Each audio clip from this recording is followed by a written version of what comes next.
Hey everybody, welcome back to the Dungeon Dive. Daniel here, and welcome back to part 2 of my new series on A Touch of Evil, a supernatural game from Flying Frog Productions. So one thing I did do wrong, I think, on the setup is I believe you're supposed to have all of your town elders set up. I randomly chose 6 from the 9 that I had, but I'm pretty sure you're supposed to set up every town elder you have from whatever expansion and base game. So I now have 9 town elders. Actually, I have 8 left because something happened to one. So I was thinking of doing 5 turns or so and then doing a little update video. But in this game, so much happens on each round. And round, I'm considering like a turn from each hero. Just so much and so many crazy things happen that it's like an entire novel's worth of plot has already happened in this game. And that really is one of the reasons why I love this game so much. So many things happen. And I do understand that that can be an issue for some game players, especially modern game players. It is more of a trend these days. It is more in vogue. It's more popular to give the players more agency in the things that happen to them. This game definitely comes from an older mindset, and it is basically, super talisman. And so really what's happening a lot in this game is we as players, when we play this game, we are really just kind of like reacting to what the game is throwing at us. More specifically, to what these little cubes of divination are throwing at us, because these are the things that control everything in this game. But in addition to that, and kind of like as a supplement to that, so much happens in this game that it is so easy for me to get completely lost in the story that is unfolding upon this table as I play the game. Without a single paragraph of written narrative that is like specific for a scenario or a campaign or even for an event, this game tells and creates such an elaborate story, one that is, I think, far more interesting than just about any campaign-driven game I've played with, hundreds of pages, dozens of pages of written narrative. And the reason for that is I have to, in this game, even though you don't have to do a lot of work to play the game, you don't have to do a lot of work strategizing or laying out your tactics. What I find myself doing in this game is putting in a lot of work to connect the dots to all of the crazy things that are happening while I am playing to create the story that is going on. And for me, it creates more memorable moments than simply reading a story. It allows me to be a part of the story. It allows me to just have not control on what is happening, but control in the narrative in connecting the dots to everything. So just all kinds of crazy stuff has already happened. So I just wanted to make a quick video on that. I'm not going to make a video on every round because that would be insane. But you will see just how much stuff, if you haven't experienced this game before. So the first hero was Argot Blackwell. The second player was Maria Del Rosa, and the third hero is Heinrich Cartwright. And so we started out. I was sending Heinrich Cartwright. He was going to go off and pick up some investigation along his way to the lighthouse. I wanted him to kind of be over here. I had sent Argot and Maria each to one of the places in the town where they could upgrade one of their stats. And then I was going to send Argot down to the abandoned keep, and I was going to send Maria over here to Echo Lake. But as they say about the best laid plans of mice and men, all kinds of crazy things went down. The first thing that happened was I had to draw this mystery card, and it was a full moon. So now all minions and werewolves are +1 combat, and this remains in play. I'm not sure when this is going to go. I'm not sure if there's another mystery card for like the moon sets or something. I don't know, but right now all of the minions are like way more powerful. So that should be fun.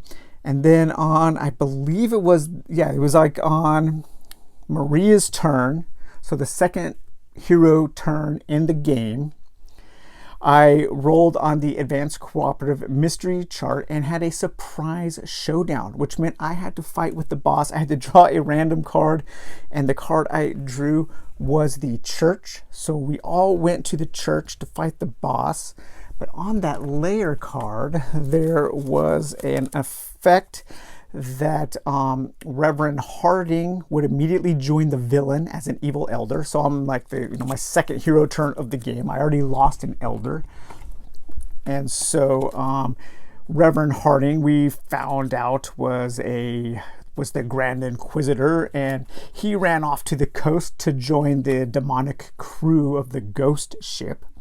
Now in this particular scenario, when you do a surprise showdown, a showdown not initiated by the players with the ghost ship, you actually have to do a showdown with the ghost captain. And the ghost captain's stats are here.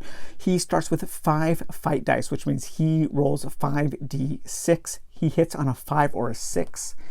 And unfortunately, he has this power called Where is my gold? And the ghost captain gains +2 fight dice against any hero with fewer than 3 cursed gold. So all of my heroes, since it was the very first turn of the game, had less than 3 cursed gold. And so he was rolling 7d6 against me. And we had this showdown in the church over there. Luckily, during that showdown, Maria and Heinrich got really lucky, and they lived. Heinrich took a couple points of damage. Maria took 1. And Argot, he got knocked out. So he was knocked out. He was knocked out, put back in the town hall. He got carried back to the town hall. In my story, he first went through the doctor's office because of what happened next before he awoke in town hall. Once a full round of combat is over, the ghost captain gets removed from the board. So he teleported back to the ship. Maybe that's when he took the Grand Inquisitor with him. That would make some narrative sense there. But then I think it was on Heinrich's turn, what happened was I drew this mystery card. And it says that play this card on Dr. Manning while he is alive. Any hero in the doctor's office space at the start of the mystery phase must pass a cunning 5+ test or take d6 hits. The Order's influence. So the Order, that I think is probably the Cult of the Crimson Hand or something, they are influencing Dr. Manning to be to do evil things. And so now the doctor's office is like super dangerous. And then he also drew this event card, which this is one of those things that happens a lot in this game and in Secrets of the Lost Tomb, where the randomness, the theme is so tight that even though these cards were drawn at random, they were drawn back to back and they just work. So I drew this event card called Autopsy, and play as an action while at the doctor's office, and only if there is at least 1 town elder dead, gain 6 investigation. So now I can go to the doctor's office and I can like pretend like I'm investigating Dr. Manning. Maybe there's a town elder dead, and I find that Dr. Manning, under the influence of the Crimson Hand cult, is performing a dangerous autopsy on a dead elder. And yeah, so all of that happened in 3 turns of the heroes, and I am back to and then when Argot, he woke up in the town hall, I also rolled, this was also on Henrik's turn, the last turn, I had to do a roll off, and the lowest roll was possessed by madness. And so as Argot was waking up, he was possessed by madness, and he lashed out and actually attacked Heinrich. Yeah. And so he got he was like spooked. He woke up after he was defeated by the ghost captain, and and violently lashed out at Heinrich. So yeah, all of that stuff happened in 3 turns of the heroes.